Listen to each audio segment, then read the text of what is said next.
Shalom everyone. Hope everyone's preparations for Pesach, both physical and spiritual, are coming along well. I wanted to take this opportunity to share with you a quick Dvar Torah from the Haggadah. Rabban Gamliel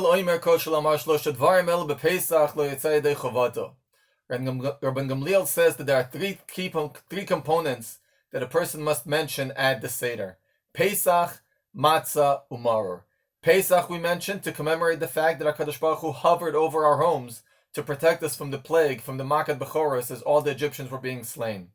Matzah reminds us of the quick exodus. The Egyptians stood over us and said, stop baking. No time for the bread to leaven. Please leave quickly. It reminds us of the quick exodus, the swift exit from Mitzrayim. Maror, of course, reminds us of the bitter slavery that we've experienced. But inside the Sfas Emes, that in truth, one of these things is not like the other. Pesach and Matzah are focused on the Geula and the redemption, while Maror seemingly is focused on the slavery. How come we grouped all three together? Explains the Sfas Emes, and this is something that I spoke about also with Michael Stark. Thank you for helping me arrive at this idea.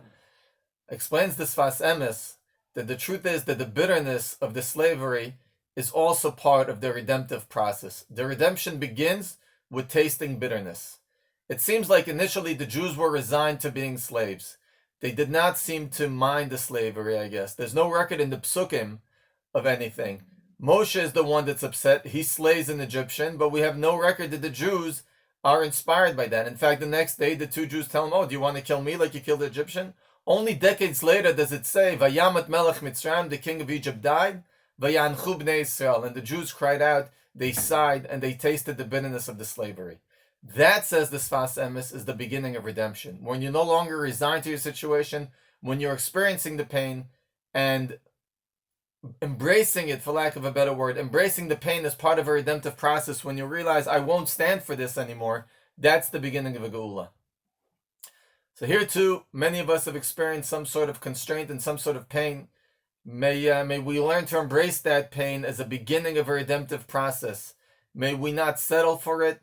May we try to always better our situations, and from that to experience a Geula b'mheira b'yameinu, personal and national.